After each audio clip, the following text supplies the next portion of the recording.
2026년에 다시 등장하고 있다는 것도 굉장히 이색적입니다. 60년대, 70년대, 80년대에 이제 전 세계를 휩쓸었던 구호가 있었죠.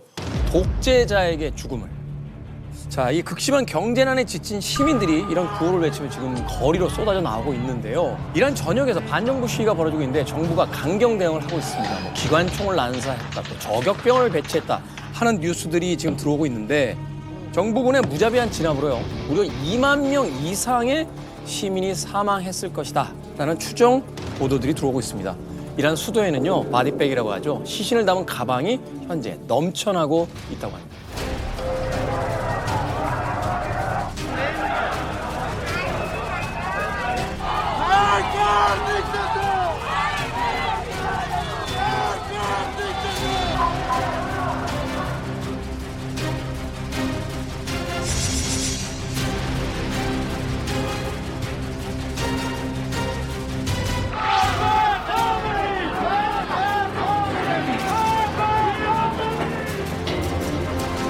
자, 그 이유는 극심한 경제난.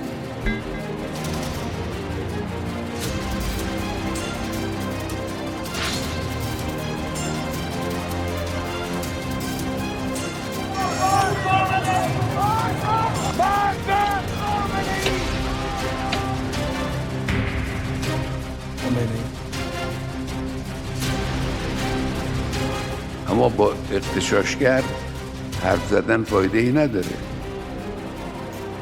اغتشاشگر رو باید به جای خودش نشاند.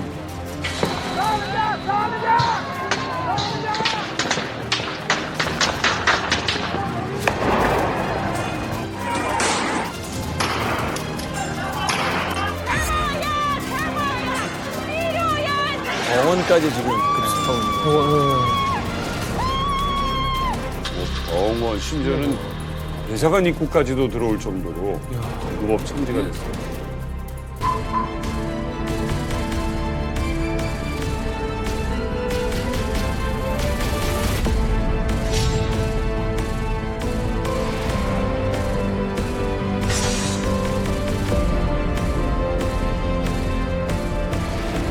I will never allow the world's #1 sponsor of terror, which they are by far, to have a nuclear weapon. Can't let that happen.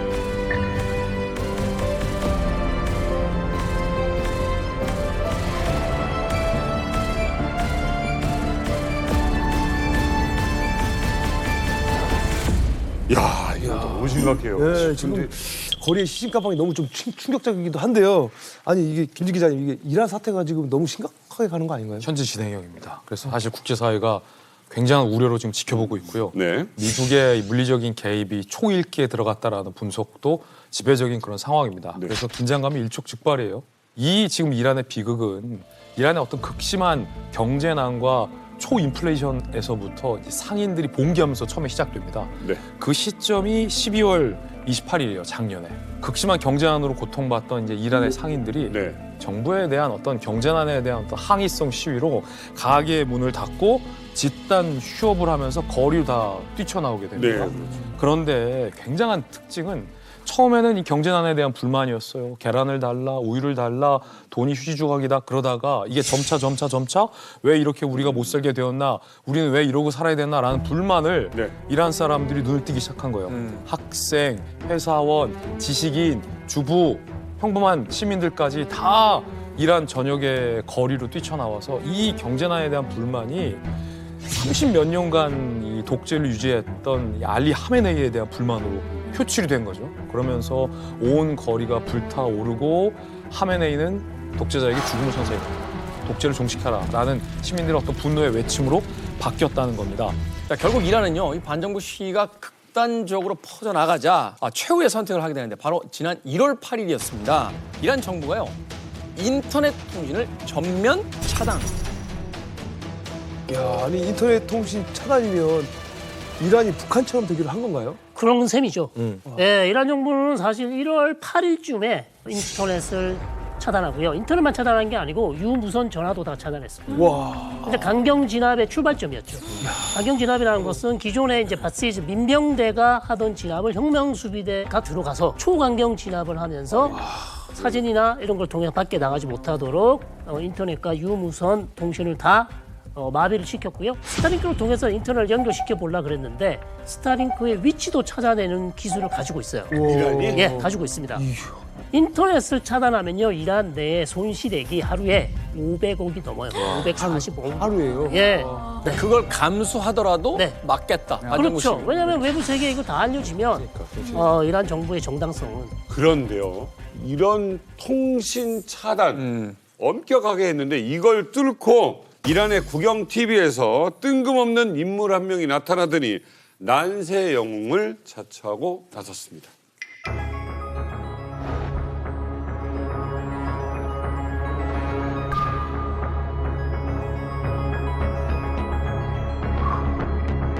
국영 TV에서 반정부 시위 문구가 나왔어요.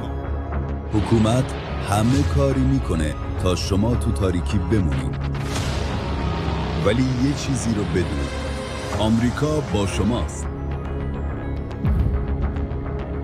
뭐야? 자, 이게 가능한 얘기입니다. کارکنان دستگاه‌های دولتی و نیروهای مسلح و انتظامی فرصت دارند به مردم بپیوندند و یاور ملت باشند یا اینکه همدستی با قاتلان ملت را انتخاب کنند و ننگ و نشین ابدی ملت را برای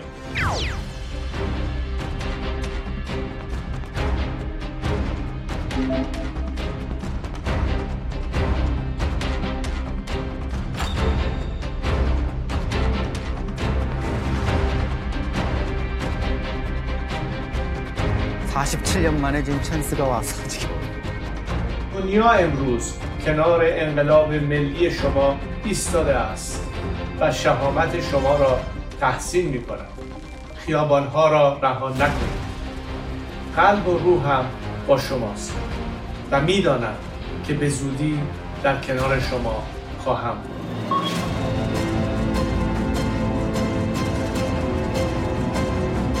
Iran today should have been the next South Korea of the Middle East. Iran at the time had 5 times the GDP of South Korea. Today we have become North Korea. Today we have become North Korea.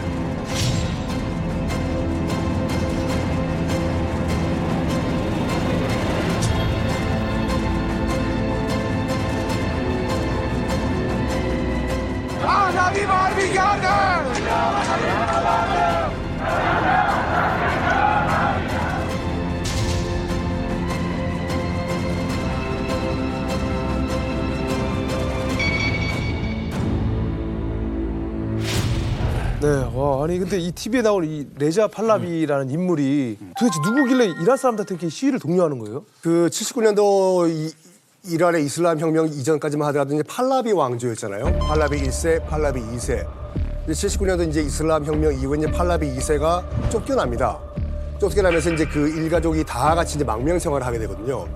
아버지 이제 팔라비 2세는 이제 해외에서 이제 암으로 투병하다가 죽고, 그런 다음에 이제 팔라비 2세 이제 전 왕세자죠. 아니 몰락한 왕조의 왕세자, 전 왕세자를 누가 기억하겠습니까? 이번에 이제 그 이란 사태 이후에 그래도 뭐 구관이 명관이다.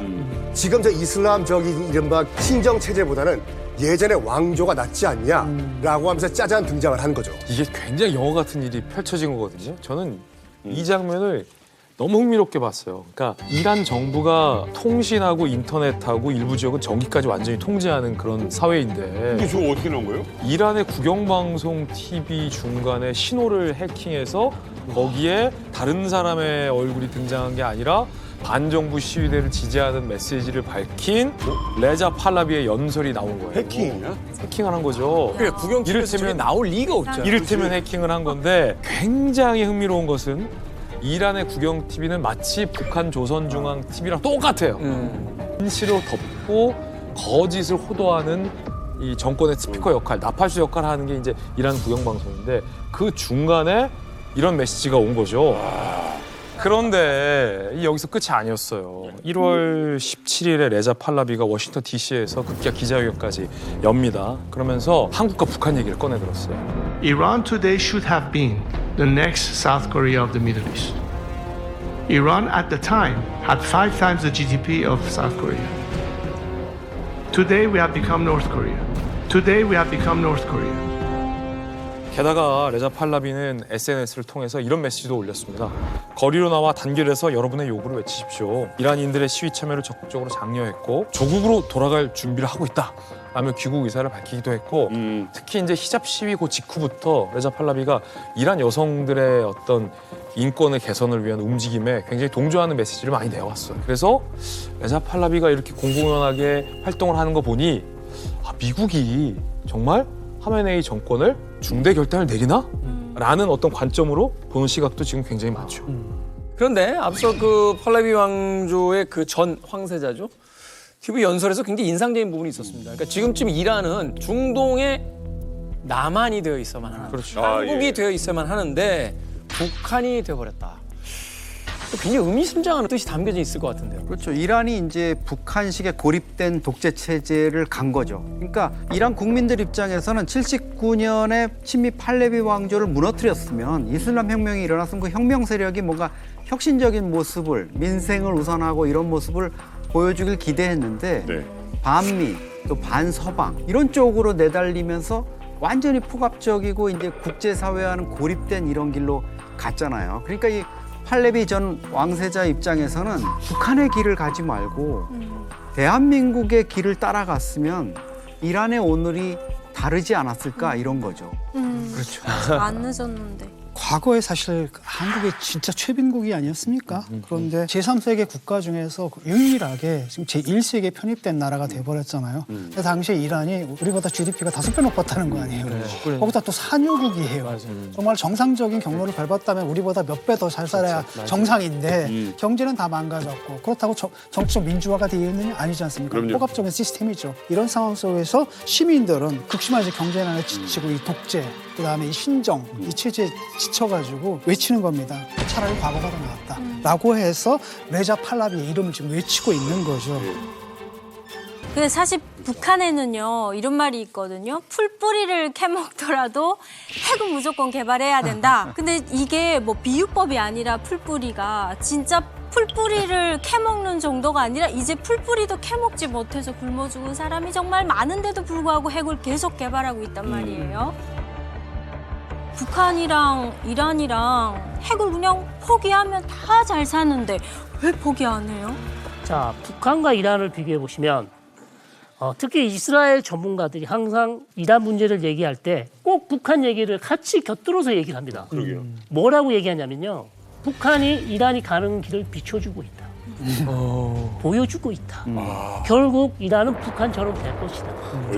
네. 그렇기 때문에 막아야 된다. 그래서 공격을 해야 된다라고 이스라엘 쪽에서 계속 미국을 설득하는 거죠. 그래서 한편으로 생각해 보면요, 이란이 핵 개발을 포기 못하는 이유가 사담 후세인 보십시오. 어떻게 됐는지. 사담 후세인은 원래 핵 개발을 하려고 그랬어요. 1981년 이스라엘이 공격을 해서 핵 시설을 없애버렸어요. 그 다음에 가다피 보십시오. 가다피. 핵 포기했는데 결국 나토가 유럽 서방 세계가 버립니다. 그러니까 이란 입장에서는 이제 우리가 북한처럼 됐었어야 됐는데. 좀 더 빨리 만들었어야 됐는데 만들지 못한 게 천추의 한인데 이것마저 없으면 우리는 미국이나 이스라엘이 우리를 공격할 것이다 라는 그런 공포감에 빠져 있죠. 근데 이제 북한의 핵을 포기하지 못할 이유에 대해서 제가 한번 말씀을 드리겠습니다. 북한에서 어떻게 얘기를 하냐면 핵무기는, 그러니까 핵은 사회주의 수호전의 만능의 보급이다. 이렇게 얘기를 합니다. 그러니까 핵을 포기할 수가 없거든요. 그러니까 북한과 미국 사이 비핵화와 관련된 회담은 이미 오래전부터 진행이 돼 왔습니다. 이제 1993년 1월에 북한이 NPT, 그러니까 핵무기 전파 방지 조약에서 탈퇴를 선언합니다. 그때부터 이제 북한 핵 문제가 부상하기 시작하거든요. 근데 이제 핵 문제가 부상이 됐는데 국제사회가 이제 뭐 외교적 해법이라든가 그다음에 경제 제재라든가 뭐 이런 걸 통해서 지금 국제사회가 많은 노력을 해 오지 않았습니까? 그럼에도 불구하고 북한이 현실적으로 놓고 보게 되면 핵을 가졌단 말이죠. 그래서 이걸 역설적으로 우리가 보게 되면 북한이 얼마나 핵 보유에 대한 갈망이 컸는가. 그러니까 핵 보유국이 되려는 그런 의지가 굉장히 강렬했다는 걸 의미하거든요. 그러니까 북한의 입장에서는 자기 안보를 위해서는, 자기 체제 수호하기 위해서는 뭐 부득불 핵을, 그러니까 선택과 집중을 해서 재래식 무기도 한국과 따라 못 쏘니까 이제는 핵에 올인하자. 그래서 핵에 집중을 했었거든요. 그러니까 핵을 포기할 수가 없거든요. 기본적으로 우리가 트럼프를 이해하기 위해서는 이걸 이해해야 되거든요. 트럼프는 전쟁을 싫어합니다. 왜? 돈 드니까. 그러니까 지금까지 이제 트럼프가 집권한 이후부터 본격적으로 진짜 전쟁은 없었어요. 마두로도 한 명만 콕 집어 나온 거잖아요. 일단 말은 되게 세요. 일단 그 하메네이 같은 경우에 이제 뭐라고 얘기했냐면은 미국이 전쟁을 시작한다면 이번엔 중동 전쟁으로 번질 것이다. 각오해라. 트럼프는 뭐라고 했냐면 하메네이 말이 맞는지 안 맞는지는 그때 알게 될 것이다. 라고 얘기를 했는데 그러면서 뭐 하냐면 협상을 제안을 해요. 나와라. 미국의 중동 특사와 이란의 외무장관이 이제 튀르키예에서 만나가지고 일단 핵 협상 가능성 논의를 하고 있는 걸 보니까 일단은 현재 트럼프의 최종 목표는 전쟁이라기보단 협상 카드를 먼저 쓰겠다라고 보이는 거죠. 그러니까 하메네이가 뭐 꼬리를 내린 것까지는 아닌데 좀 움찔하는 모습을 보이는 이제 상징적인 게 에르판 솔타니를 건들지 않은 거예요. 에르판 솔타니라는 친구가 26살의 청년인데 반정부 시위에 가담했다가 뭐 거의 직결처형식으로 하는데 법원에서 교수형 판결을 받아가지고 이제 집행을 해야 되는 이런 단계인데 트럼프가 콕 집어서 얘기했거든요. 이 청년을 손대면은 우리가 뭔가 조치를 취하겠다. 전면전을 불사하겠다 이러던 하메네이가 이거를 이제 보류를 해버립니다. 이게 사실 보면 가까이는 뭐 우리 베네수엘라의 마두로 체포당하는 걸 본 것도 있지만 작년 6월에 센 거 한 번 이란이 맞았잖아요. 이란의 핵시설 포르도나 이런 데 세 개 지역에 완전히 정밀 타격해가지고 그냥 구멍을 뽕뽕뽕 내버렸죠. 맞아요. 그때 이제 트라우마가 아직도 작용을 하고 있는 거예요. 이란 정부가 교수형을 선고했어요. 그래서 원래대로라면 사형을 해야 돼요. 근데 트럼프 대통령이 보다 그걸 탁 건 거예요. 죽여봐. 우리 군사 개입할 거야. 그러니까 석방까지 했어요, 결국에. 석방까지 했어요. 하메네이가 말은 되게 세게 하거든요. 근데 생각을 해보면 지금 중동에서 미국과 맞서서 이란 편 들어서 중동 전쟁 벌일 중동 국가가 어디 있습니까? 하나만 대주세요. 예멘. 없어요. 없어요. 후티 반군도 작살났고요. 헤즈볼라, 하마스 다 작살났어요. 이란 편 들어서 하메네이 말대로 중동에서 전쟁 일으킬 만한 이란 추종 세력이 지금 없습니다. 같은 편이 없다? 없어요. 공감하시고요? 말은 합니다. 하겠다. 입으로는. 우린 형제다. 네, 후티. 아까 대변은 잘하시다. 근데 안 들어온다. 저는 할 수 있다고 봐요. 후티는 도와줄 수 있다고 봐요. 후티는 우리랑 똑같은 알고리즘의 사람들 아니에요. 후티는 중동의 돌아이. 네, 아무 말도 이런 말도 듣지 않습니다. 그러니까 논리적으로 행동하지 않는다. 네, 자기 마음대로 해요. 진짜로 내가 죽을지도 모르겠다. 그건 상관없어.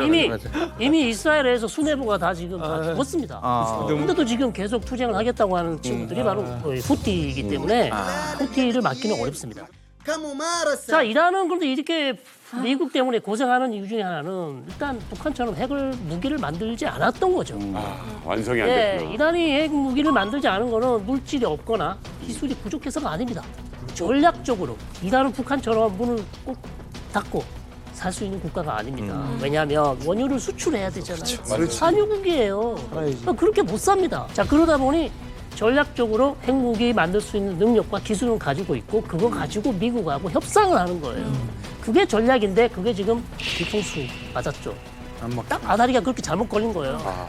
핵을 만들었으면 지금 이렇게 고민 안 해도 될 텐데 핵이 없기 때문에 이란은 계속해서 지금 미국의 압박을 받을 수밖에 없는 그런 상황입니다. 그러네요. 네. 상황하고 이제 또 베네수엘라 이 대통령 체포 작전을 보면서 누군가 좀 간담이 서늘할 것 같은 사람 바로 좀 김정은인데 지금 가장 좀 생각이 많아지지 않았을까 그 생각이. 그렇죠. 지금 이란 사태와 이제 그 북한의 상황에서 본다면 이제 반미라는 공통점이 있잖아요. 그러네. 어떻게 본다라면 이제 김정은이 이번 사태를 굉장히 주의 깊게 쳐다볼 수밖에 없는 게 이제 자기의 다음 행보 이거를 이제 어떻게 가져갈 거냐 또 어떻게 협상을 해야 되느냐 뭐 여러 가지 어떤 좀 생각이 복잡할 것 같은데 어떻습니까? 지난 1월 16일 사회주의 애국청년동맹 창립 80주년 대회에서 김정은이 기념연설을 합니다. 뭐라고요? 그런데 그 내용을 보면 이란의 반정부 시위를 무지무지하게 의식하고 있다는 것을 좀 알 수가 있습니다. 사회주의 애국청년동맹 창립 요등돌리 기념 대회가 성대히 진행됐습니다.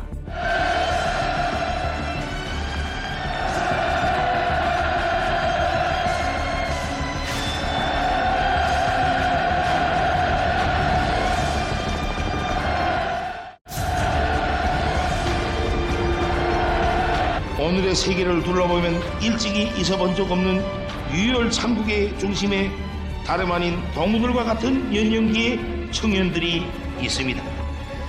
극도의 인간 증오와 황금 만능의 독소, 타락과 염세에 물들준 청년들이 곳곳에서 심각한 사회적 문제들을 일으키고 유혈과 불화의 가슴 아픈 비극을 산생시키고 있는 것이 부인할 수 없는 현 세계의 실상입니다.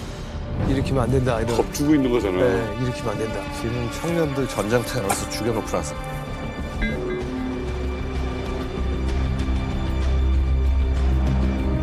세상에 우리 군인들처럼 이렇게 그 어떤 보수나 개인적 이해 관계가 없이도 전장에 나가 조국의 명예와 자기의 자존을 지키며 명령 앞에 충실하여 싸우는 군인들은 절대로 있을 수 없습니다.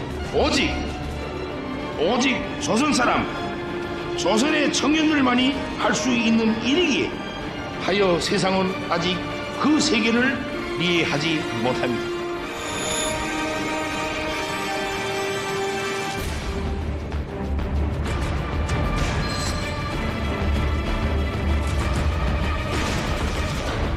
아까 유혈 사태 얘기하면서 젊은 청년들 얘기했잖아요. 네네. 딱 보면 이건 뭐 이런 사태밖에 없지 않습니까? 그걸 얘기를 하고 있는 건데 그 원인을 어떻게 짚었냐면 극도의 인간 증오와 황금 만능의 독소, 타락과 염세에 물든 청년들이 곳곳에서 심각한 사회 문제를 일으키고 있다. 이건 결국 뭐냐면 이란 정부가 진단하는 또는 주장하는 것과 똑같은 얘기예요. 그다음에 또 뭐라 그랬냐면 또 대비를 시킵니다. 그런데 우리 군인들처럼 조국의 명예와 자기 자존을 지키며 명령 앞에 충실하게 싸우는 군인은 없다. 저기 봐라. 완전히 서방에 의해서 타락한 그 문제를 일으키는 유혈 사태를 일으키는 저런 못된 젊은이들인데 우리의 젊은이들 봐라. 보수 없이. 아무 보수도 없이 그냥 이렇게 착한 청년이야. 라고 하면서 또 축켜 세워주는 거죠. 그리고 나름대로 북한식 국뽕을 또 넣는 거예요. 난 좀 마지막 말이 굉장히 인상적이거든요. 그렇기 때문에 세계는 우리를 이해하지 못하는 것이다. 세계가 이해해. 당연히 이해 못하죠. 작년 9월에 네팔에서도 비슷하게 청년들이 경제 문제로 들고 일어났었잖아요. 북한이 그거에 대해서는 아무 얘기가 안 했어요. 근데 이번에 이란 사태 관련해서는 북한도 꽁꽁 쌍여매기가 좀 어렵다 이렇게 판단을 한 거죠. 그리고 해외에 있는 엘리트라든가 이런 쪽을 통해서 이 소식이 안전해질 리가 없죠. 특히나 이게 이란 같은 경우에 신정체제잖아요. 북한하고 유사하고 북한이 또 정서적인 유대도 있는 이런 데서 일어났으니까 입소문이 번질 것 같으니까 김정은이가 미리 선수를 치면서 야 너희들은 안 그럴 거지 너희들은 그러면 안 된다 하고 얘기를 한 거죠. 과거에는 수령 결사옹이 뭐 이렇게 해서 우리 체제에는 그런 움직임이 전혀 없다 이랬는데 거칠게 얘기하면 자해공갈단식으로 우리 이제 큰일 났다 이런 식으로 위기감을 조성하면서 이제 뭔가 그 차단막을 치고 있는 거예요. 설마 우려했던 일이 현실이 되고 말았습니다. 이란과 핵 협상에 난항을 겪던 미국의 트럼프 대통령이 전격적인 군사 행동을 선택을 했습니다. 그 결과 전 세계가 경악에 빠지고 또 최고 지도자 하메네이가 제거되는 상황까지 발생을 했죠. 맞습니다. 사실 저는 전쟁 때문에 또 이게 두바이에 또 발리묵했던 우리 국민들이 얼마 전에 또 이제 들어오셨잖아요. 굉장히 마음이 뭉클하더라고요. 막 앉아서 우시고 얼마나 또 무섭고 그러지 않았을까 생각이 들어요. 어디에서 죽는 줄 알았어요. 못 올 줄 알았어요. 대한민국 최고예요. 우리 집이 제일 좋아요. 그런데요, 이번 작전이 더욱 충격적인 이유가 있었습니다. 이 군사작전이라고 하면 극도의 보안을 요하는 그런 작전이기 때문에 사실은 은밀한 새벽 시간 혹은 밤 시간에 대부분의 작전이 이루어진다는 게 일반적인 상식이었거든요. 근데 이번 작전은요, 화창한 대낮에 보란 듯이 폭격을 하며 시작이 됐습니다.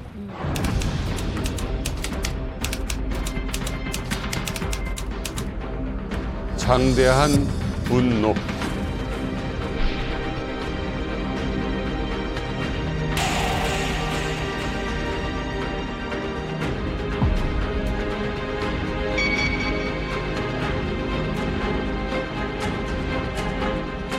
Well, we haven't made a final decision. We're not exactly happy with the way they negotiated.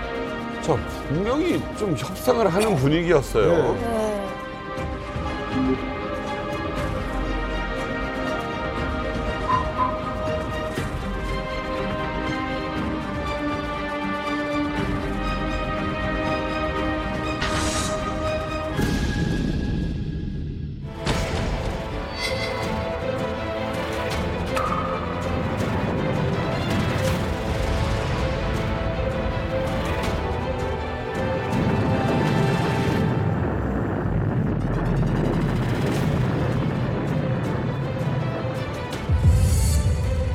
حسینی خامنه‌ای در راه سربلندی حرم جمهوری اسلامی ایران شهد شعیب گوارای شهادت را نوشیدند و به ملکوت اعلی پیوستند.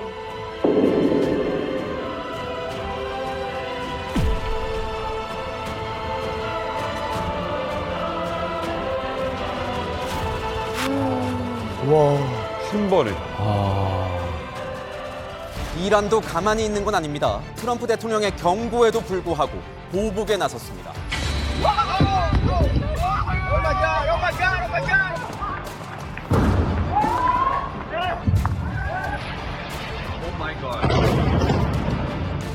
와, 이게 무슨 영화의 합성 장면이라는 생각이 들 정도였어요. 근데 실제 일어난 일입니다.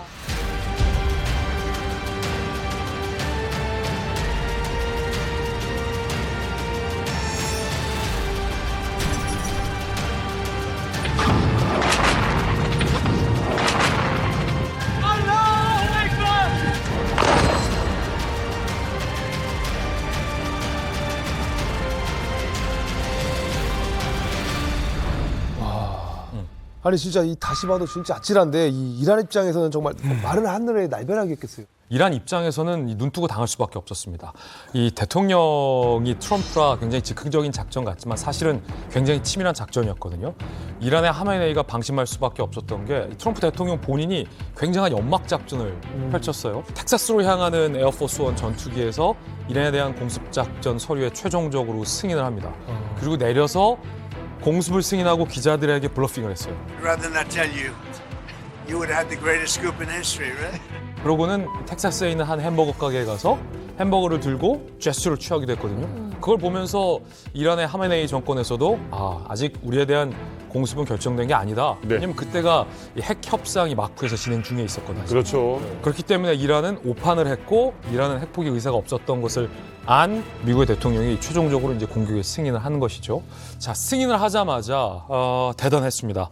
미국 동부 현지 시각으로 2월 28일 오전 1시 15분 미국의 사이버 사령부와 우주 사령부가 이란의 감시 통신망을 완전히 마비시켰고 그 틈을 타서 이미 중동에 파견돼 있던 미국의 항공모함에서 전투기, 드론, 조기 경보기 100대가 넘는 전력들이 일제히 쏟아져서 대낮에 타격을 했고 37년간 그 누구도 하지 못했던 하메네이까지 제거한 것이죠.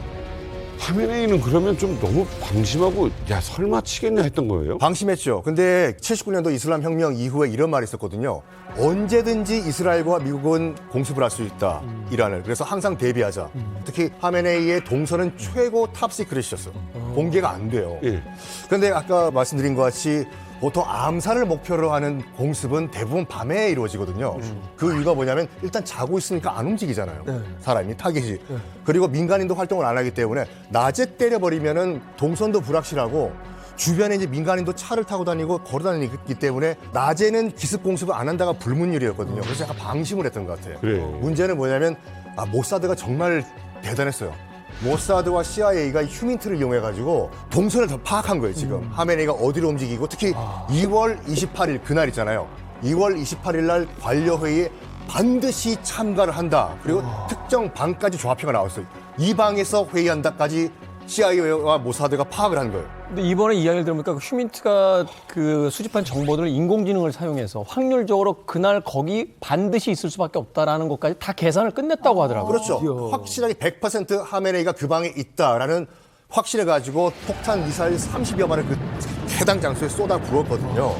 그 자리에서 일단 하메네이 사망했죠. 국방장관 사망했죠. 혁명수비대 사령관 사망했죠. 그러니까 고위회의에 참가했던 이란의 최고 지도자들이 그냥 다 폭살했다고 보시면 돼요. 거의 내각이 거의 전멸했다고 봐야 되는 거예요. 전 세계에서 또 이 활약하신 북한 외교관 출신 분들이 이렇게 세 분이나 좀 나와 계십니다. 어떻게 보셨습니까? 그 경주 에이펙 때 트럼프 대통령 사진에 뒤에 FAFO 까불면 다친다. 네. 전 그때부터 뭔가 생각이 있었던 것 같아요. 그러니까 북한이나 중국에만 주는 신호가 아니고 그때부터 트럼프 대통령은 여러 가지들을 준비를 했고 이란도 아마 시그널을 준 것 같은데 이란을 우리가 친 거는 핵회담이 지지부진하고 핵무기를 포기하지 않을 것이다. 그러니까 우리가 친다. 뭐 그게 메인이긴 하겠지만 그 뒤에는 반미를 세게 하면 언제든지 내가 너희들을 칠 것이다. 그러니까 너는 너무 나대지 말고 까불지 말아라. 네. 이런 신호를 주는 것 같고 이란이라는 걸 치지 못할 거라고 생각한 이유가 중동에서 맹주 아니에요. 인구가 9,500만이나 되고 큰 나라거든요. 그리고 정말 레바논이고 뭐고 거기에 다 친이라는 세력들이 가득한데 저 중동에서 판도라 상자를 열어 제끼면 저게 얼마나 복잡할까. 그래서 설마 했는데 진짜 치는 거 보고 자 트럼프 대통령 참 특이한 리더십을 가진 사람이고 불가예측적인 사람이다 이런 생각을 했어요. 제 생각에는 이스라엘이 힘이 굉장히 컸다 이렇게 생각을 합니다. 예, 왜냐하면 중동 지역에서 구 어느 나라도 핵을 가져서는 안 된다는 것이 이스라엘의 대외 정책이거든요. 단적인 실례로 1981년에 이라크의 오시라 구원자로 그리고 또 2007년에 시리아의 알키바르 원자로를 이스라엘 전투기가 가서 때렸거든요. 그래서 폭파에 판쳤습니다.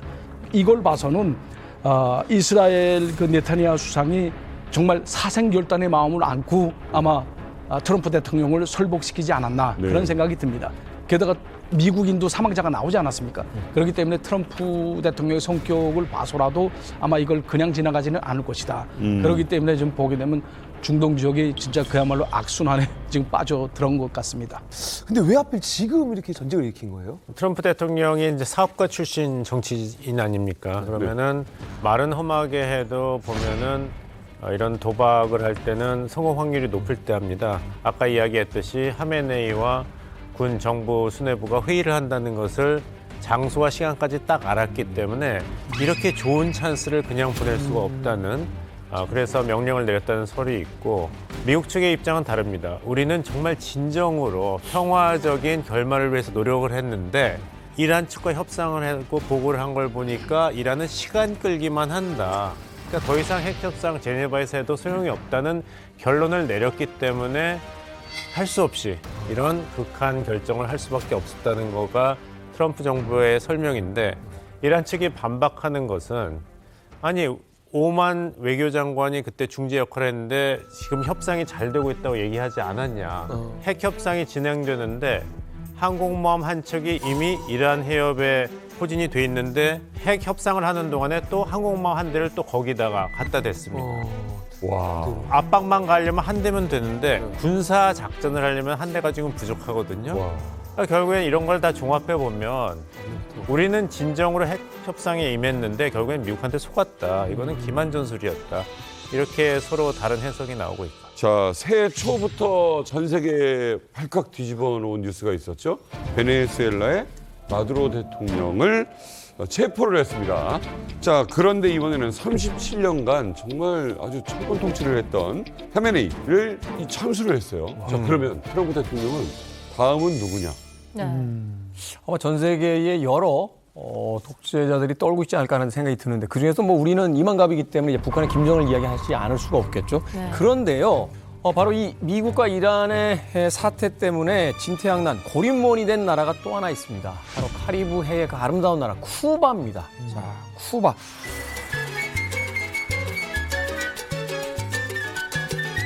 너무 아름다운 나라인데. 이야, 아름답다 정말. 바다 색깔이.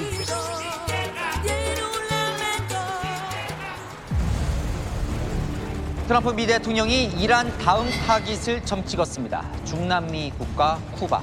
That Cuba is ready to fall. Yes. Cuba looks like it's ready to fall. I don't know if they're going to hold out.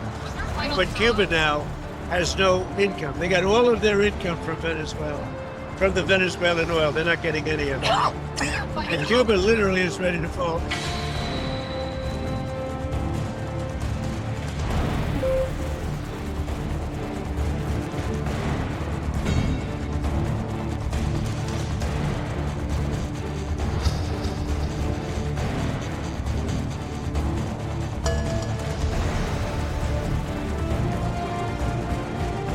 Ahora, como le expliqué, tengo 7,000 y pico.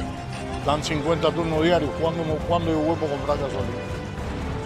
Eso será para pararme. 쿠바는 완전히 고립된 상태입니다. 관광으로 먹고 사는 나라 아니에요? 주유소에 기름이 없고요. 마차? 말이 나왔어. 우와.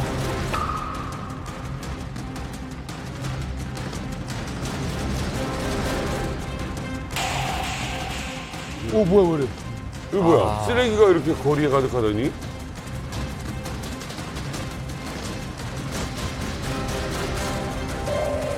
와, 암흑도시다.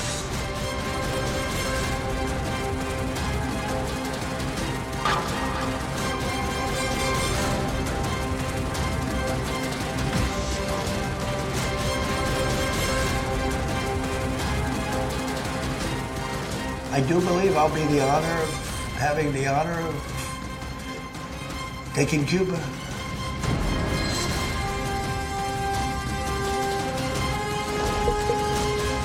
쿠바 진짜 멋있는데. 그러니까요. 이게 어떻게 보면 제가 알던 쿠바는 진짜 음악하고 이 낭만의 거리에서 막 엄청 막 즐기는 이런 느낌이 있었는데 지금은 이제 깜깜하고 약간 진짜 이 쓰레기만 넘쳐나는 어떤 그런 도시로 보이는데 지금 쿠바에서 무슨 일이 일어나고 있는 거예요? 사실 이제 쿠바가 미국의 제재를 받아온 건 어제 오늘 일은 아니거든요. 그렇죠. 67년 동안 이 제재를 받으면서도 버텨온 나라가 이제 쿠바입니다. 그런데 바로 이제 트럼프 대통령이 지난 1월부터 한 에너지 봉쇄 때문인데 트럼프가 쿠바와 석유를 거래하는 제3국에도 징벌적인 관세를 부과하는 행정명령에 서명하면서 쿠바와 석유 거래를 하는 나라가 아무도 없어진 거죠.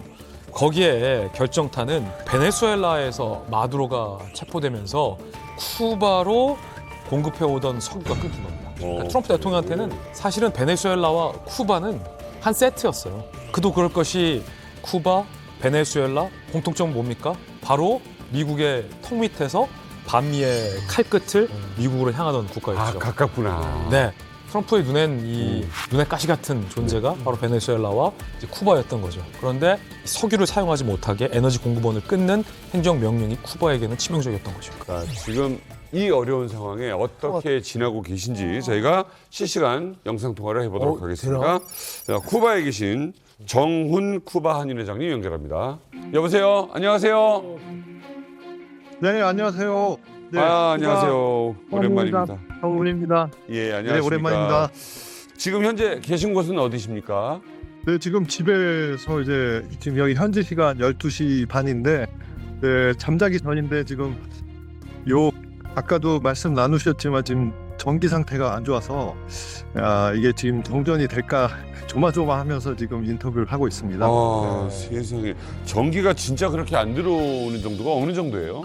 저는 이제 아바나 그 방파제 그러니까 말레권이라 그러는데 말레권에서 제일 가까이 붙어 있는 외국인 그 아파트에서 살고 있어서 그래도 비교적 다른 쿠바 사람들보다는 전기 상황이 좋은 편입니다. 그렇긴 한데 최근 그 미국의 오일 봉쇄 사태가 터지면서 기름 조달이 안 되다 보니까 저도 지금 16층에 사는데 16층에서 1층까지 걸어서 왔다 갔다 하는 날이 높은데 최근에 부쩍 많아졌습니다. 야, 완전 북한이다. 앞서 그 쿠바 현재 인터뷰를 봤을 때도 연료 문제가 굉장히 심각한 거로 나오고 있거든요. 어떻습니까? 실제로 네. 겪고 계신 어떤 그 연료 부족 현상들 좀 설명을 해주시면. 주유를 할 때 예전에는 대여섯 시간만 기다리면 이렇게 뭐 주유를 할 수 있는 뭐 그런 정도였는데 최근에는 이제 정부에서 이게 티켓이라는 그 앱을 만들어서 주유 순번을 기다리게 하는 시스템을 만들었어요. 일주일 전에 이제 7,000 몇백 명이 있었는데 지금 일주일 동안 딱 300명이 줄었어요. 와. 그래서 이제 제가 볼 때는 이게 뭐 기름 넣으려면 아마 우리 이대로라면은 연말에나 가야 기름을 넣을 수 있을 것 같고 연말에나 가야 기름을 넣을 수 있을 것 같고 차가 망가지겠다. 끔찍하네. 이게 웃을 일이 아닙니다. 진짜 엔진이 다 망가지겠다. 지금 별도로 이제 암시장에서 이제 이 암시장 기름 값이 지금 천정부지로 올라갔습니다. 그래서 원래는 이제 한 $5 리터당 한 $5, $6 정도의 일주일 전만 해도 제가 그 돈으로 이제 한 10리터씩 이렇게 구입하고 그랬는데 지금은 리터당 $12, $13 뭐 거의 2배 정도 올랐죠. 아니 그러면 회장님 이게 쿠바 물가가 지금 많이 올랐다고 하는데 어느 정도나 오른 거예요? 최근에는 이제 여기 쿠바 주요 이제 외화학 가득 산업이 관광 산업인데 지금 관광객이 쿠바 상황이 이렇다 보니까 거의 안 들어오고 있어요. 그래서 이제 달러가 이제 결국에 이제 조달이 안 되는 상황이 되다 보니까 암시장 환율이 최근 한 6개월도 안 돼가지고 한 2배로 올랐으니까, 그러니까 암시장 환율이 폭등을 하니까 모든 그 물가가 오르는 거죠. 모든 가격들이. 근데 현지에서 이제 뭐 장바구니 물가라든가 이런 것들이 지금 감당을 못하는 수준까지 많이 와 있습니다. 지금. 아, 먹을 것도 없는데 어떡해요. 이런 상황이 됐을 때 가장 이제 걱정이 되는 게 일단 치안 문제, 그리고 의료 문제, 또 뭐 말하자면 이제 병원이나 경찰 같은 이제 국가 시스템이 작동을 못 하게 되잖아요. 사실 여기 사는 외국인으로서 제일 걱정되는 부분은 병원이죠. 병원인데 병원에 지금 살짝 응급실 빼고는 운영이 중단돼 있는 상태고요. 야, 그 의사들, 뭐 간호사들, 의료진들도 출퇴근을 못 하니까 출퇴근하려면 이제 뭐 교통비가 또 어마어마하게 또 올라서 그 출퇴근을 할 수 없는 정도까지 와서, 그래서 재택근무를 하거나 아니면 뭐 2, 3일에 한 번씩 병원에 나온다거나 뭐 이런 식으로 운영이 비정상적으로 지금 운영되고 있고요. 그 대중교통은 운행이 됩니까? 뭐 버스라든가 뭐 아니면 택시라든가 뭐 여러 가지. 대중교통이 그 아예 최근에 버스를 제가 구경한 적이 거의 없어요. 어머, 예, 심각하다. 왜냐면 이제 심각하다. 예, 그래서 이제 그러다 보니까 제가 마트도 운영하는데 유동 인구가 없다 보니까 뭐 마트 매출도 전반적으로 다 떨어지고, 최근에는 또 이제 대중교통이 이렇게 마비가 되다 보니까 이제 자전거나 이런 것들이 이제 대체 수단으로 이렇게 많이 쓰이고, 제가 최근에 택시로 여기 가까운 거리를 한 택시를 타고 이동을 한 적이 있는데, 전에 한 뭐 2, 3달러에 다니던 거리가 지금 쿠바 사람들 한 달 월급 훌쩍 넘어가는 정도로 그래요. 지금 택시 요금도 엄청 올라 있습니다. 예. 아니 지금 주변의 이웃들이라든가 네. 아니면 쿠바에 있는 분들은 혹시라도 그러지 않길 바랍니다만 미국이 공습을 하거나 타격을 할 수 있다라는 생각 혹은 불안감을 가지고 있는 분은 없습니까? 저도 많은 사람들하고 얘기를 나눠봤지만 뭐 이렇게 사나 뭐 어떤 뭐 상황이 와도 자기들한테는 똑같은 상황이기 때문에 힘든 건 똑같기 때문에 네. 크게 신경 안 쓴다라는 식으로 이제 좀 자조적으로 이렇게 생각을 많이들 하고 계시더라고요. 이게 좀 어떤 좀 변화의 계기가 될 수 있지도 않을까 하고 좀 약간 기대 섞인 우려는 약간 있지만 그래도 좀 기대에 가까운 그런 생각들을 많이 하고 계신 것 같아요. 지금까지 어떤 상황조차도 힘들었기 때문에 이걸 오히려 좀 긍정적인 방향의 네. 변화로서 좀 어떤 계기가 됐으면 좋겠다는 일종의 바람을 좀 가지고 계신 거군요. 네, 제가 여기 이제 쿠바에 와서 이제 여러 가지 많은 일을 겪었는데, 이제 피델 카스트로 사망하고 미국하고 쿠바하고 국교 정상화를 하고 또 한쿠바 수교도 보고 이런저런 굵직굵직한 사건들을 많이 옆에서 겪고 지켜봤는데, 이번은 조금 좀 차원이 다른 그런 변화가 오고 있지 않은가 이런 생각이 사실 들 정도로 지금 여기 쿠바 현지 분위기가 좀 약간 술렁술렁한 편입니다. 많이 이런 어떤 이념이나 이런 걸 떠나서 이 기회에 쿠바가 국제사회의 좀 정상적인 일원으로 이제 편입이 돼서 네. 여기 지금 한인 후손분들, 한인 전부 해서 뭐 1,100여 명이 조금 넘는 숫자인데, 이분들 삶이 조금 지금보다 조금 좀 나아질 수 있고, 나중에 이제 지금처럼 이런 우울한 소식 말고 좀 좋은 소식들로 인터뷰를 할 수 있는 날이 왔으면 좋겠습니다. 자, 13시간 시차에도 불구하고 연락을 해주셔서 너무너무 감사드리고요. 그리고 우리 정훈 회장님 물론이고 우리 한인 여러분 안전하시길 바라겠습니다. 고맙습니다. 감사합니다. 네, 감사합니다. 1934님, 아까 그 뭐 이렇게 바다에 뚝방이 있는데 어디라고 했는데 거기 다 아시는데. 네, 아는 곳입니다. 거기 이제 외국인 아파트가 있고, 거기 이제 쿠바 팔코라는 회사가 있습니다. 외국인 전용 그 관리하는 회사가 있는데, 그 회사가 지은 그 아바나 베다도시에선 제일 큰 아파트고 제일 좋은 아파트인데, 거기는 그래도 이제 그 자체로 이제 그 발전기가 있어가지고 전기는 하루에 이제 보충적으로 3시간 내지 한 5시간 그 사이 보충은 해주거든요. 그러다 보니까 지금도 이제 종기가 있는 것 같은데 거기 사는 사람들도 살기 힘들다고 할 정도면 일반 쿠바 소민들은 어떻겠습니까? 저 지역이 사실은 쿠바의 가장 명소예요. 저 말레코니 사진에서 헐리우드의 많은 영화들이 저기서 촬영도 했었고 그런데 그 지역에 살고 있는 사람들마저 저렇게 힘들다라면 쿠바가 진짜 심각한 상태다 지금 이렇게 얘기를 해주시죠. 사실 이 쿠바는 이미 좀 정상 국가로 좀 보기가 힘들 것 같은데 아니 이제 국민의 이 고통이 더 어마어마할 거거든요. 안타까운 건 의료 체계도 지금 붕괴했습니다. 그리고 이 석유 제재 이전부터 미래를 잃은 젊은 층과 기술 인력 275만 명이 국외로 탈출한 상황이라 이 국가의 미래를 타개할 제대로 된 미래층도 쿠바에 남아있지 않는다는 게 더 비극입니다. 그래서 이 상황이 얼마나 심각한 건지 현재 쿠바의 모습을 저 이만갑이 밀착 취재했습니다.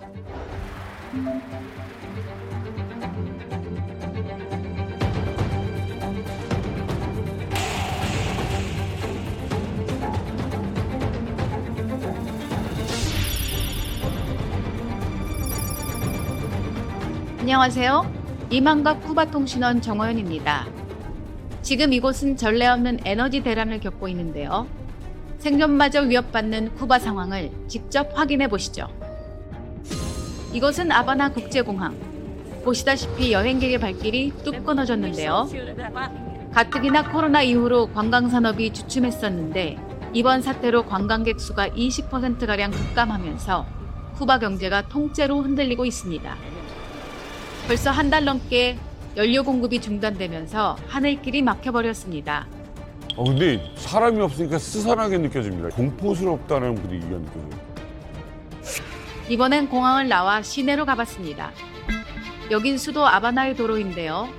이렇게까지 도로가 한산한 건 저도 처음 봅니다. 평소라면 관광객과 상인들로 북적여야 할 아바나의 중심가도 썰렁하기만 합니다. 시내 주유소 중 90%가 연료가 없어서 문을 닫았더라고요. 쿠바 하면 클래식하죠? 하지만 기름 없는 차가 무슨 소용인가요? Hay tantas cosas difíciles aquí que uno no sabe cuál es la más difícil. De transportación, las máquinas, tiene que ser Tan difíciles, tan difíciles. Los triciclos es lo que...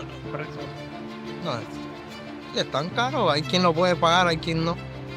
Todo está en dependencia. ¿Usted su propio negocio cómo va? Poco a poco, machacando ahí, como decimos los cubanos, poco a poco. ¿Y mejorar la situación? Claro que tiene que mejorar, el presidente está haciendo todo lo posible para que esto mejore. 거리만 사람이 없는 게 아닙니다. 아바나 관광지에서 인기 있는 한 호텔 안으로 들어가 봤는데요. 손님이 한 명도 없이 텅텅 비어 있었습니다. 관광객들을 태우고 다녀야 할 인력거 기사들도 하루 종일 빈 차로 시간만 보내고 있는데요. 현지인한테 현재 상황을 물어봤습니다. Ahora no hay turistas, poco. Muy poco. Poco turistas. Una cosa, la otra, tiene que posteriormente tratar de sufragarla también y está viviendo ya. No queda de dos, le ha puesto la guayaba podrida a todo el mundo. Compadre, si tiene millón, no tiene que gastarlo, regálalo. Y ya, porque no tienen que gastarlo, pero no para convertir el mundo en una catástrofe. No, para nada. 다 가족이 있고 다 그럴 텐데 참 자식 있고 그러면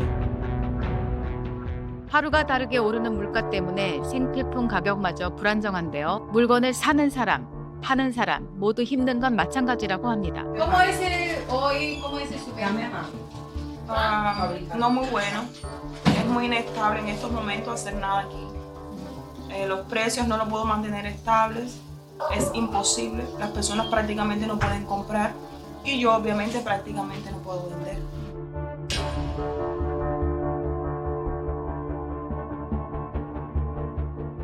Y sobre todo ahora no lo veo en luz aquí. No, luz no hay. Luz no hay hace casi 24 horas. Voy en este lugar. Entonces, ¿cómo mantiene el producto fresco? Arriesgándome, tengo que arriesgarme, comprar pocos productos para ver si pueden salir rápido. Si no, no tengo cómo mantenerlo fresco. 이만갑 시청자 여러분, 놀라지 마세요. 연료 부족에 또 다른 문제가 있는데요. 쓰레기 수거 차량마저 운행이 중단되면서 지금 쿠바 거리는 쓰레기 천국이 됐습니다. 지금 쿠바는 7시만 되면 암흑 도시가 됩니다. 제가 쿠바에 18년째 살고 있는데 이렇게 심각한 정전은 저도 처음 봅니다. 실제로 쿠바 주민들은 해가 지면 어떻게 생활하는지 이야기를 들어봤습니다. Estamos sin electricidad. Bueno, un invento. Esto es un bombillo que carga con luz solar. Con panel solar. Sí. 이 집에선 급한 대로 태양광 패널을 이용해 전기를 공급받고 있는데요. 그래봤자 하루 5시간밖에 쓸 수 없다고 합니다. 사실 이것도 경제적 여유가 되는 사람들이나 설치가 가능한 상황이죠.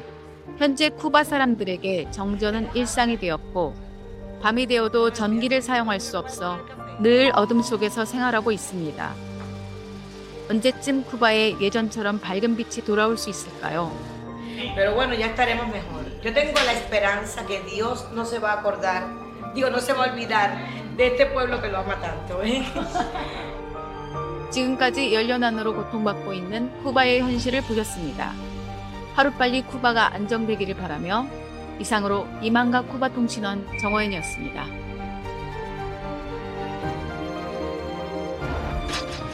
굉장히 안타까운 현실이죠. 이렇게 국제 제재나 미국 주도의 제재가 심해지면 결국은 고통받는 건 일반 서민들입니다. 맞아요. 사실은 문제가 되고 나빴던 건 쿠바 군부의 기득권들, 이란 하메네이 정권에 호유시켰던 사람들, 북한의 김정은과 거기에 이제 기생했던 정권의 실세들 아닙니까? 제재는 굉장히 비극적이고 신중해야 하지만 원인은 이들 군부에게 있다라는 말은 이란도 쿠바도 그리고 북한도 피해갈 수 없다라고 보고요. 이란하고 쿠바랑 비교를 하면 안 되죠. 북한하고 쿠바를 하면 안 되는 거고.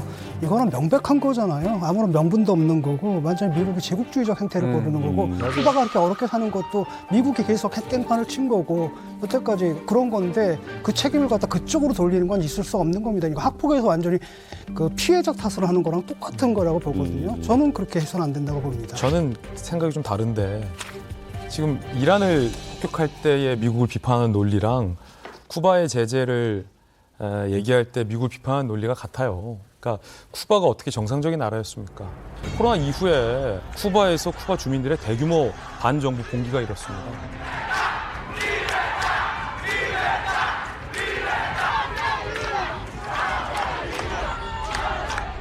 Tienen matándonos de hambre, toda La Habana entera se está derrumbando y estamos sin casa, sin nada. Tienen dinero para construir hoteles, para construir de todo. Y a nosotros nos tienen pasando hambre. 국민들은 자유화와 민주화를 외치면서 쿠바에서도 대규모 반정부 시위가 일었습니다. 그때 지금 미겔 디아스 카넬 쿠바 군부 정부가 어떻게 했는지 아십니까? 잔인하게 쿠바 주민들 진압했어요. 그런 정부가 뭘 잘했습니까? 그런데 쿠바 군부에게 전혀 잘못이 없다는 시각은 동의할 수 없습니다. 그런데 군부에 문제가 있다 하더라도 그건 그 나라 국민들이 해결할 문제지. 그걸 갖다 바깥에서 트럼프라는 어떤 미친 대통령이 나와가지고 말도 안 되는 거고. 이번에는 아마 제재에 아무런 명분도 없잖아요. 아무것도 없거든요. 그런데 그렇게 깽판을 치는 걸 갖다 옹호하고 그 사람들 탓이다라고 하는 건 말이 안 되는 거고. 쿠바의 그 모든 어려움들이 결국 어디서 나왔습니까? 쿠바가 한때는 정말로 잘 살던 나라였는데 그게 미국의 제재 때문이거든요. 그 이유가 뭡니까? 왜 이렇게 괴롭히는 겁니까? 그걸 누구도 납득을 못합니다. 물론 미국의 제재가 온전히 정당하다고 말할 수 없지만 그게 핵심입니다. 그것 때문에 어려운 거잖아요. 지금도 군부에게는 기회가 많았어요. 아니, 지금도 보세요. 왜 어려운 겁니까? 왠지 아세요? 쿠바가 뒤로는 베네수엘라를 적극적으로 지원했어요. 근데 베네수엘라의 마두로 정권이 한 게 뭡니까? 반인륜적인 범죄잖아요. 쿠바 군부는 그거 알면서도 지원했어요. 왜? 베네수엘라가 자기 옆에 온전히 있어야 미국으로부터의 제재를 직접적으로 타격받지 않으니까 순망치 안으로 솔직히 말해서 베네수엘라 이용한 거 아닙니까? 쿠바에서 어떻게 그 베네수엘라를 지원을 합니까? 그 보낸 게 인원 몇 명 보낸 거거든요. 석유 주는 대가로. 그걸로 뭐 테러를 지원했다고 할 수 있습니까? 그런 식으로 이유를 갖다 붙이는 건 정말 깡패 논리죠. 우리 김진 기자님이랑 진중권 교수님께서 이제 다 이제 말씀을 하셨는데 저는 다 두 분이 다 그 옳은 말씀을 하셨다고 생각을 합니다. 일단 쿠바 문제를 논할 때 우리가 제일 기준점으로 삼아야 할 것은 쿠바 현지 주민들이 어떻게 생각하는가 하는 겁니다. 그렇지. 쿠바 주민들은 쿠바가 지금처럼 저렇게 못 사는 데 대해서 이제 어떻게 생각하냐면 이중적인 제재 때문에 못 산다고 그럽니다. 제일 첫 번째 미국으로부터 받는 제재. 두 번째 내부가 스스로 자기 정권이 스스로 해야 하는 제재 때문에 못 산다고 그러거든요. 그럼 이제 내부 제재는 어떤 거냐? 쿠바가 주요 수입 원천이 세 가지입니다. 하나는 우사들을 해외 파견해서 우사들을 벌어들이는 돈. 연간 외화 수입 약 60에서 80억 정도 됩니다. 두 번째, 해외 그 망명객들, 쿠바에서 이제 못 살겠다고 떠나간 망명객들을 쿠바에 송금하는 송금. 연간 한 60억 정도가 됩니다. 세 번째는 관광. 쿠바 1년에 관광 평균 제일 관광객이 많았을 때 1년에 300만 명이 들어왔거든요. 그 300만 명으로부터 벌어들이는 관광 수입 30억 정도. 이렇게 합치면 그냥 공짜로 들어온 돈이 연간 250억 달러 정도가 됩니다. 근데 인구 1,100만밖에 안 되는 나라 250억 달러는 작은 돈이 아닙니다. 그럼 그 돈을 가지고 쿠바 사람들이 잘 살아야 되잖아요. 왜 못 삽니까? 그 돈이 쿠바 주민들한테 가는 게 아니고 다 군부가 가져가는 돈이거든요. 표면적으로 뭐라고 말합니까? 아, 이 돈이 다 이제 복지에 돌려진다. 교육, 의료, 뭐 기타 등등 복지에 돌려지는 게 아무것도 없어요. 정말로. 이게 정권이 거짓말하는 겁니다. 북한이네요, 완전히. 이게 3대 수익 원천 이게 다 잘렸어요. 그러다 보니까 이런 위기를 지금 가는 겁니다. 결국은 외부의 미국이 쿠바를 지금 제재를 딱 하고 풀어놓지 않는 게 쿠바가 정부가 못된 짓을 해서가 아니에요. 이건 분명 잘못된 제국주의적인 성격이 맞아요. 그럼에도 불구하고 쿠바가 이렇게 못 사는 건 그뿐 아니라 내부적인 어떤 정권이 잘못된 운영 방식 이것도 분명히 있습니다. 네. 여기서 이제 중요한 지점이 하나 등장을 하게 되는 게 물론 이제 내부의 모순에 의해서 국가가 굉장히 힘든 상황인 것이 지금 현재 가장 중요한 요인이긴 합니다만 그렇다 하더라도 타국의 대통령이 남의 나라에 들어가는 기름줄을 통째로 끊어버리는 상황. 이게 이제 과연 가능한 상황이냐. 이것이 납득할 수 있는 상황인 것이냐. 이걸 이제 또 한번 짚어봐야 될 것 같은데. 미국 대통령이 어떻게 쿠바에 대해서 이렇게 할 수 있느냐? 네. 국제법의 주권주의 위반은 맞습니다. 그 위반한 게 제국주의죠. 제국주의의 핵심은 나는 잘났고 너는 못났으니까 너는 결정권이란 게 없다. 맨날 잘못된 결정만 하니까. 아까 두 분이 토론을 하셨는데 경제 제재가 잘 됐냐 잘못됐냐 누구 책임이냐. 경제 제재가 사실 정치인들에게는 굉장히 인기가 있어요. 왜냐하면은 군사행동보다는 부담이 적어요. 그렇다고 가만히 있으면은 무고한 쿠바 국민들 교육 못 받고 굶어 죽는데 왜 민주주의 국가 미국이 가만히 있느냐. 이 중간에서 선택할 수 있는 제일 좋은 게 경제 제재예요. 뭘 하고 있거든요. 절대 안 하는 건 아니고 그렇다고 군사행동 같이 부담이 있는 것도 아니고 그래서 경제 제재가 안락의자 같은 거예요. 안락의자 현상이라고 그러는데 우리가 안락의자 타고 있으면은 뭐 움직임이 있잖아요. 뭐 하고 있잖아요. 근데 우리가 어디 가고 있어요? 전진하고 있는 건 하나도 없어요. 가만히 제자리에서. 근데 미국 정치인들은 우리가 쿠바 인민을 위해서 북한 주민을 위해서 이란을 위해서 압박을 가했다. 그리고 군사행동 안 해도 되고. 그래서 굉장히 인기가 있어요. 이런 거 있잖아요. 이렇게 싸울 때 얘랑 뭐 싸우고 있어. 근데 이쪽이가 도와준다 치고 이렇게 오면 또 이렇게 싸우려면 전장이 이렇게 부기가 되면서 어려워지잖아요. 근데 이상하다는 거지. 이렇게 되면은 미국은 왜 하필 지금 쿠바를 치느냐. 트럼프 대통령은 굉장히 특이한 대통령이라고 볼 수 있거든요. 네. 그래서 이제 제가 보건대로는 쿠바가 미국에게는 가장 중요하고 아주 전략적인 곳이라고 생각이 됩니다. 네, 위치적으로 놓고 봐도. 이게 무슨 말이냐 하면 지금 현재 중남미에서 유일하게 사회주의 노선을 내고는 사회주의 국가는 쿠바입니다. 그러니까 쿠바가 자본주의 쪽으로 돌아서기만 하게 되면 중남미에 대한 중국과 러시아 영향력을 차단시킬 수 있거든요. 그렇기 때문에 미국이 지금 베네수엘라의 그 마두로 대통령을 딱 쪽집게로 딱 집어가지고 다 추출하지 않았습니까?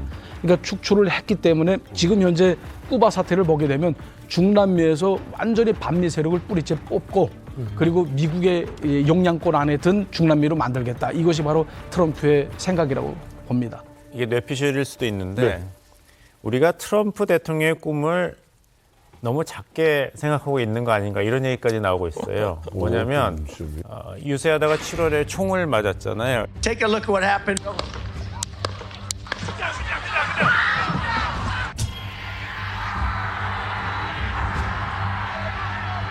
그래서 하느님이 나를 살려준 건 다 이유가 있다.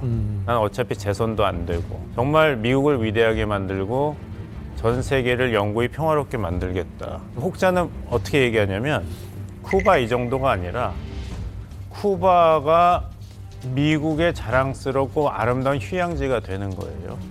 그냥 친미 정권 정도가 아니라 앞으로 이란과 미국이 가장 큰 사업 가치 하는 경제 협력 문명 국가로 지내는 거예요. 북한도 미국 기업이 들어가고 원상갈마 해서 전 세계가 미국이 되는 그린란드까지. 일기 때 가장 위대한 업적으로 내세운 게 이스라엘과 중동 지역의 이슬람 국가 몇 개국이 국교 정상한 아브라함 협정이잖아요.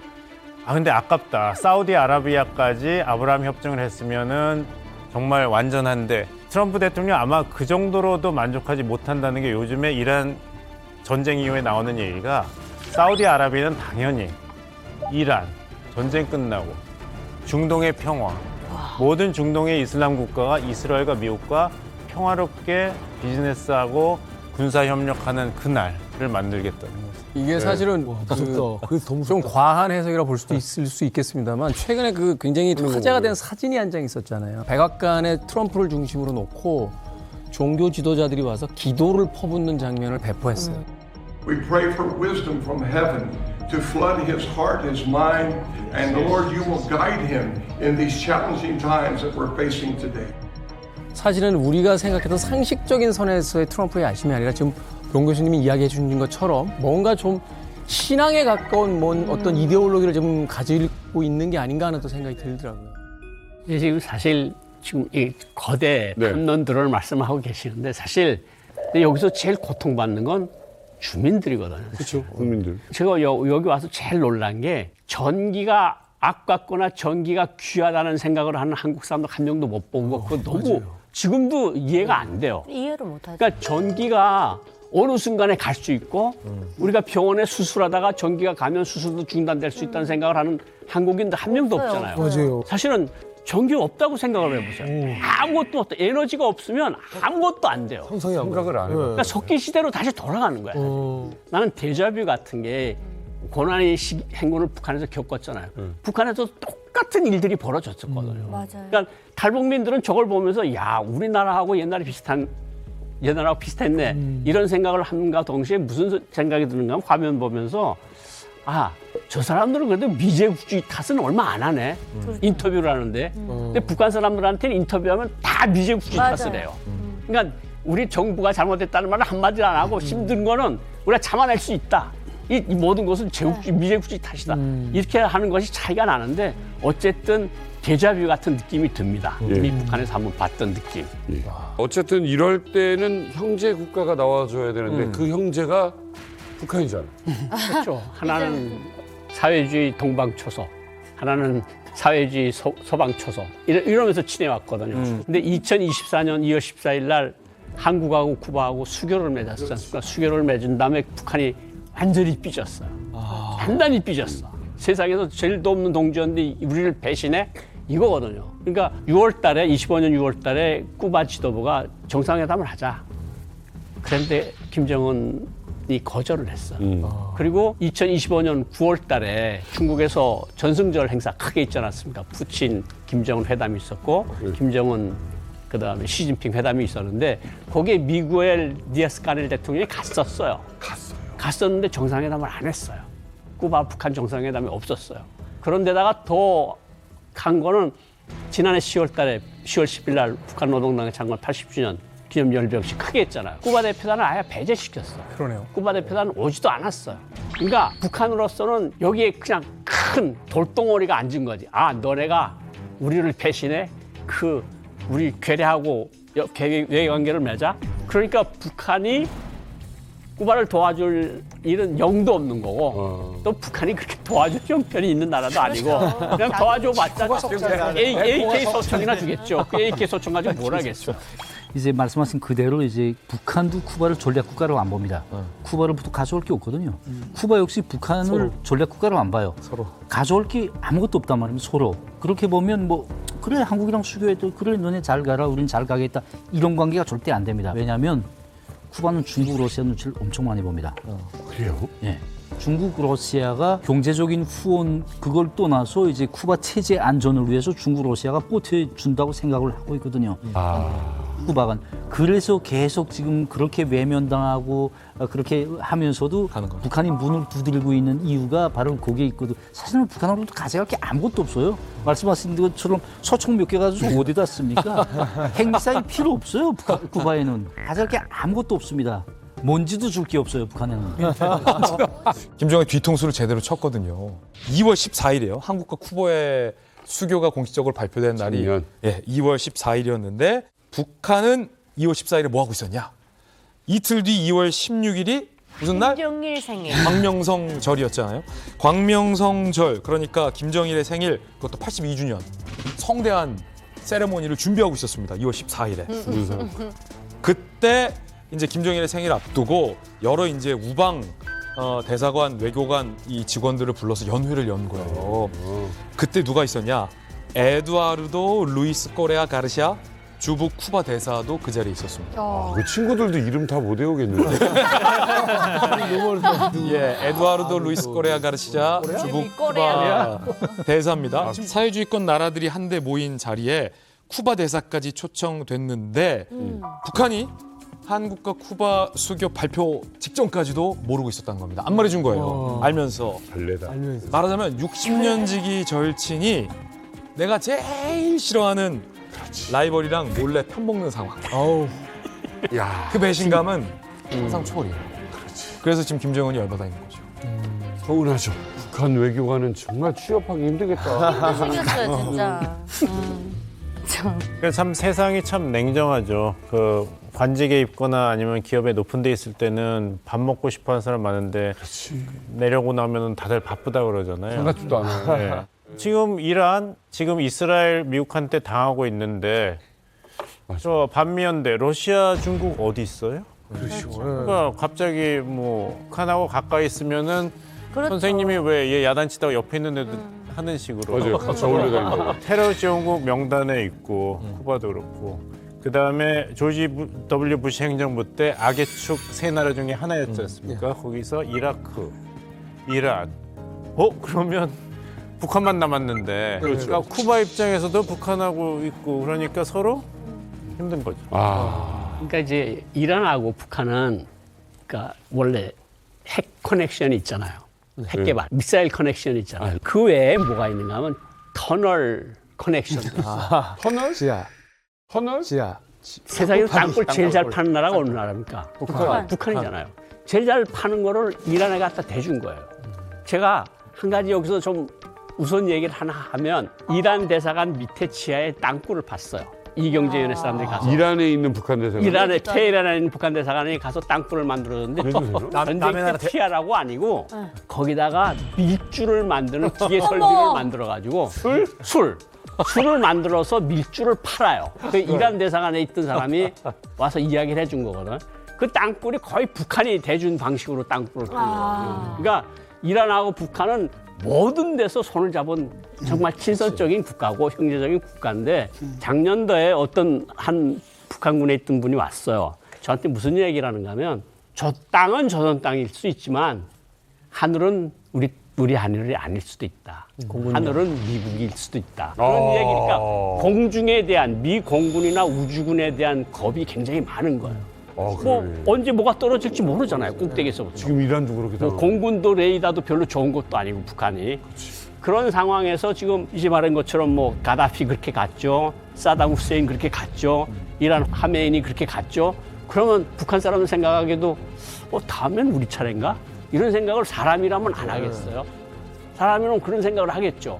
그 말씀이 맞는 게 이번에 그 미국이 정말 이란이 거의 손실세 없이 지금 막 일방적으로 때리다시피 하지 않습니까? 이거 보면서 이제 북한이 김정은 입장에서는 굉장히 그 두려움이 많을 겁니다. 맴송 대변인 송묘에 나갔잖아. 굉장히 강력한 오조를 하면서 나가면서도 트럼프 이름은 또 못 짚더라고요. 저들의 리기적 패권적 야욕 달성을 위해서라면 군사력의 남용도 서슴지 않고 있는 미국과 이스라엘의 구한무치한 불량배적 행태를 가장 강력한 오조로 규탄한다. 원색적인 수준이 아니고 옛날 했던 수준들 그냥 반복한 형태로 가만 앉아 있을 수는 없으니까 그냥 이렇게 한마디 하는 식으로 하고 바로 그날 또 김정은이 시멘트 공장 그 현지 지도라는 걸 했더라고요. 원래는 이쯤 되면 숨어 있어야 되는데 공개 활동을 하지 말아야 되는데 또 나와서 다닙니다. 그러니까 이게 결국은 뭐냐면 보여주자는 게 미국이 약한 모습을 보이면 때린다.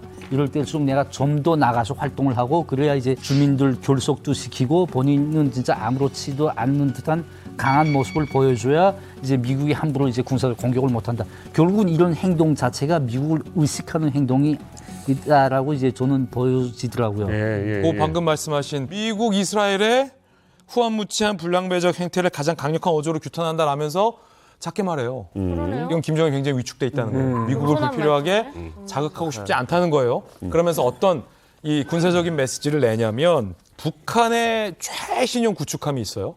최현호를 김정은이 이틀 연속으로 찾아서 거기서 미사일 시험하는 걸 굉장히 김정은이 지켜보는 장면을 일부러 보도합니다. 근데 여기는 핵무기 탑재가 가능하거든요. 영상 보시죠.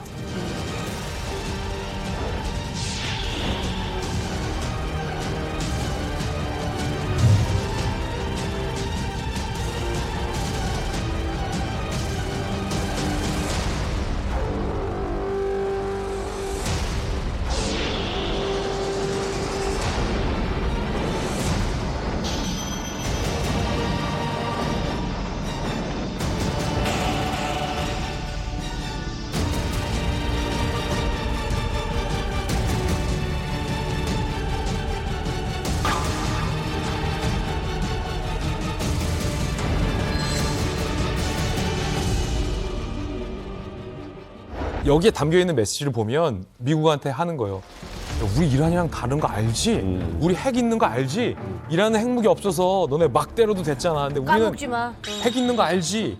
여기서 만약에 그럴 리는 없겠지만 우리가 쏘면 여기 순항미사일의 최대 사거리가 1,500에서 2,000km 이상이거든? 이거 일본의 오키나와 미군 기지도 우리가 때릴 수 있는 거 알지? 까먹고 있는 거 아니지? 우리 핵 있어! 라는 메시지를 담고 있는 거죠.